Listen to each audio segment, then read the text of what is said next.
So marathon runners, here I am to tell you how to start a marathon. आजकल इतना ज़्यादा marathons हो रही हैं, अभी मैं कोविड की बात नहीं कर रही हूँ, अदरवाइज हमारे इंडिया में भी अब मैराथन होती हैं, लोकल लेवल पे होती हैं, नेशनल लेवल पे होती हैं और सबका मन होता है किसी भी रनर का ना आजकल सपना मैराथन करनी है।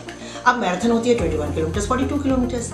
तो इसको करने के लिए आपका सबसे पहला जो 5 पॉइंट्स प्रोग्राम बताती हूँ मैं, आपका माइलेज होना चाहिए। यानी कि आप एवरीडे अगर मॉर्निंग में कर रहे हैं तो आपका 10 to 12 किलोमीटर्स का एवरेज होगा, तो आपके 70 किलोमीटर्स हो जाएंगे। टू स्टार्ट विद आप 50 किलोमीटर से भी कर सकते हैं।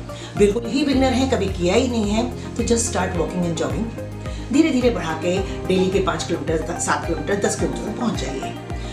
लेकिन एक बात ध्यान रखनी है, टोटल माइलेज तो हुआ आपका 50 to 70 किलोमीटर्स। 50 ठीक है शुरुआत में, लेकिन दूसरा पॉइंट ये है कि डेली सेम टाइप की ट्रेनिंग नहीं करनी है। आप जब एवरीडे कर रहे हैं तो एक दिन स्लो, एक दिन फास्ट, एक दिन फार्टलेग, एक दिन इंटरवल ट्रेनिंग, एक दिन स्पीड वर्क और एक दिन semi long run.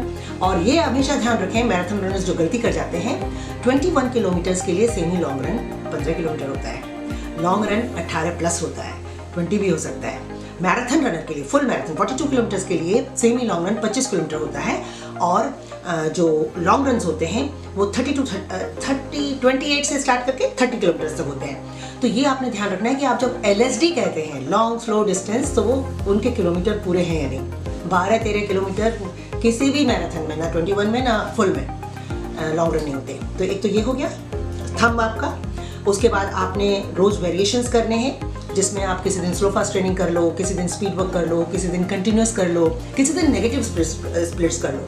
Negative splits करने से बहुत फ़ायदा होता है। उसमें आप अगर 2 किलोमीटर के कर रहे हैं, कंटिन्यूस कर रहे हैं, 6 किलोमीटर से स्टार्ट करके 10 किलोमीटर तक पहुंच रहे हैं वीकली करके, तो आपको हर राउंड 10 से 20 second faster than the other round करना है। और अगर मैं पेस में कहूँ तो पहला जॉगिंग का राउंड होगा, आप वार्म अप पहले हो चुके हैं ये ध्यान रखना।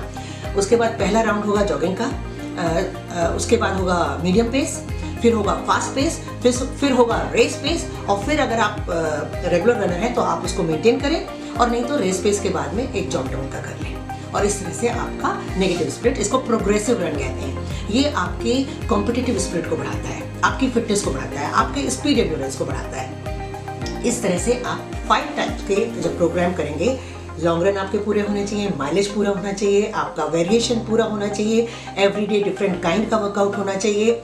फिर आपकी डाइट, आपको अपने वेट को कंट्रोल करना बहुत ज़रूरी है। और आजकल साइंटिफिक तरीके से स्लो फास्ट ट्रेनिंग से सबसे जल्दी आपका वेट कम होगा। तो जो लॉन्ग करके वेट कम करते थे उसमें बहुत टाइम लगता था, तो आजकल का जो नया मेथड है उसमें आप इंटरवल ट्रेनिंग करिए, आपका वेट बहुत जल्दी कम हो जाएगा।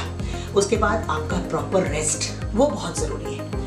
जब तक आप वो 6 to 8 आवर्स की स्लीप जो लेते हैं वो तो लेंगे ही, और अगर आप के पास टाइम है और आप कॉलेज के हैं, आजकल सब कुछ ऑनलाइन चल रहा है, तो एक 1 hour 30 minutes की sound sleep during the day time, वो आपके ग्रोथ हार्मोन्स को रिलीज करती है। तो ये सारी बातें ध्यान रख के आप एक मैराथन रनर, क्या आप फिटनेस रनर, किसी भी काम को करने के लिए फिट हो सकते हैं और उसके बाद मैराथन के लिए तैयार हो सकते हैं। Thank you.